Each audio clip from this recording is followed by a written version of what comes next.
Hello, hello, hello, and welcome to the Man Cave. We've been gone for, what is this now, 3 weeks? 2, 3, give 2 or or 3 take. weeks. Who's counting? Who's counting? We are back, Raphael Leah. And John Jackson. Yes, we're back in the New York groove, and there's some New York teams we do want to talk about. And one of those New York teams is the Jets. Yeah, we're full swing into the baseball season, so we're going to start talking about... Did you just say the Jets? Yes, I said the That's Jets. right, they're in the headlines because, finally, the Fitzpatrick question mark is now a huge exclamation point here in New York. Fitzpatrick signing 1 year, $12 million with the Jets, not with any other team. Fully guaranteed money as well. I think they had a deal that was actually a little bit more than that, and Fitzpatrick just held out trying to get more.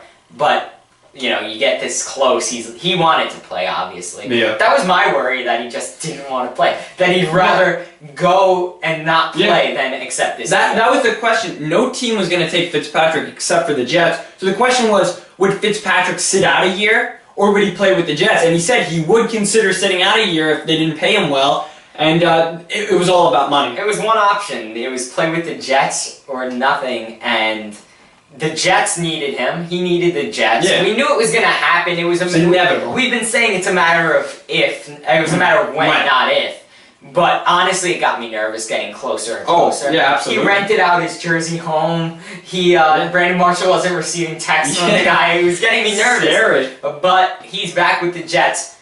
Do you have a record before and after Fitzpatrick? What's the Jets' record without and then now with? Yeah, okay, so I'm very optimistic. I think I predict the Jets will go 9-7 or 10-6 every year. Last year I was right. They did go in 10-6. So for this year, I said Geno was going to improve. I expected him to do so because now this is the first full season he had Marshall, Decker as a number 2. He had Jason Morrow, hopefully, who would have got better, and Forte, somebody who we could actually throw to at running back. So I thought he was going to get better. However, I expected him, with this difficult schedule, to win about 8-9 games. But I'll say 8 games with him, and I'll say about 10-6 I expect with Fitzpatrick, because again, now Fitz is going to get another guy to throw to in Forte, because last year Ivory was a great running back, didn't really catch many passes. You got Bilal Powell. Yeah, but he's not. I mean, Forte's a dual threat. You're not gonna compare Bilal Powell to Forte. And then with Jason Morrow coming back, now Fitzpatrick has somebody to throw to. Last year, the Jets' tight ends combined for 1 touchdown, 77 yards for Cumberland, no touchdowns. Kellen Davis, 18 yards, 1 touchdown. So even though you've mentioned Chan Gailey doesn't use the offensive coordinator, that is, he does not use tight ends as much, we're still going to see probably more since Amaro is in offensive tight end. They need to catch 2 touchdowns to improve. That's not asking for much. I said that without Fitzpatrick, they weren't going to get to 8 wins. It was going to be a 7-win season, I think, and that's generous for me.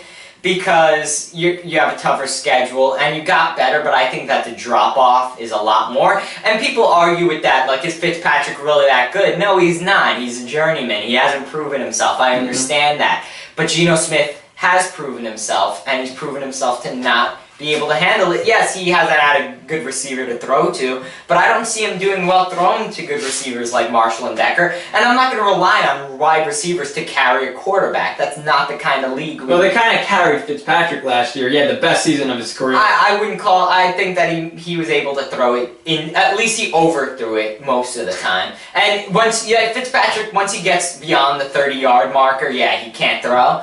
But Geno Smith, I haven't seen him be able to throw past the 10-yard marker, so we're calling short passes after short passes, which to me is a waste of Brandon Marshall and Eric Decker. Now, and they're not getting any younger, you have them right now, and the best option right now is Fitzpatrick. But my thing has been, Fitzpatrick is the option long-term, because, not that he's going to play past this year, I don't think he plays past this year, I don't think they re-sign him. Even if he gets him to the Super Bowl, I don't think they re-sign him. I think that he's a great option. Easy, man. I think that he's the man to get them set up for the future. Yeah. Who do you want leading a Bryce Petty or a Christian Hackenberg saying that those guys are the future options? I want Fitzpatrick, I don't want Geno Smith. Yeah. Now back to the record. I think I'm going to go one less than you. I'm going to play it safe and say they have their 9-win season this one. Not saying that that's a worse season than last year. That could still be considered better than last year. And that could be a playoff spot. I think Colin Cowherd has some 9-7, taking the 6th seed in the playoffs. So it depends on the other teams, but 9-7 can bring. It's brought many teams to the playoffs before. And here's the thing: if the Patriots really take a drop because of Garoppolo, and I don't think they will. Let me be honest. I think they're the top seed. I think nothing in football is certain except the fact that the Patriots win the AFC East. Unfortunately, yes. I think that's always the case, even with Garoppolo. But if they manage to take a drop off, there's that question, do the Jets now have a position where they need to win more games, not to make a wild card, which is what you and I are saying, like they're going to need to win 9 or 10 to get to the wild card. But is there a chance that maybe another win or two gets them to winning the AFC East? And does that push them a little bit further into making that other 2 wins? I think that's going to be a huge question. Definitely. One that we can't answer until we get to that season. I am so pumped. August 11th, the Jets, who is it? Ravens or something? What? Their first preseason game? Yeah, their first preseason. Yeah, I'm not sure. I'm looking to 9/11 when they face the Bengals to start the season off. I'm so excited.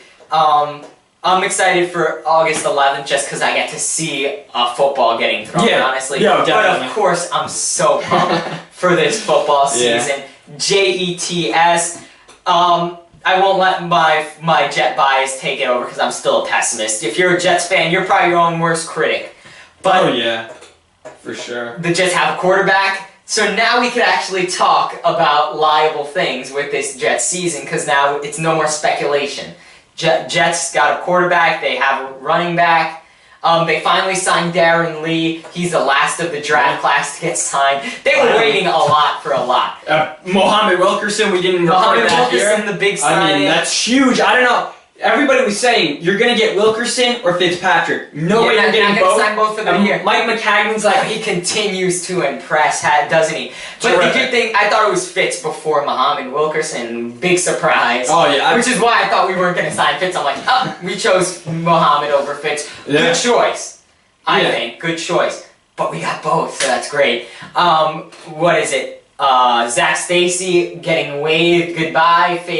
Failed his physical because of that broken ankle. Yeah. Kyrie Robinson's probably gonna be on the physically unable to perform list starting this season. Bernard Pierce was just signed by the away from the Jaguars. And hey, there's other news too. The punter situation is down to 1 now, so there's no competition. So the Jets really in the last few days, and especially the last few weeks, they've been on wildfire. Right all questions have been answered pretty much. Definitely. And if you had any thoughts about Tom Coughlin, ex-Giants head coach, ever coaching, or not ever coaching, at least this season coaching any team maybe in college, that's out the window because he has signed a full-time position with the league's football operations department. So that's gone. So Tom Coughlin's gone, Zach Stacy's gone, but we're welcoming so many new faces into New York. Can't wait for this football season. Stick with us through it all. We're gonna have fantasy football within the next month, which is gonna be fun for us. Yeah. So we'll start talking about that soon. Till then, I'm Raphael Leah. And I'm John Jackson, and this has been The Man Cave.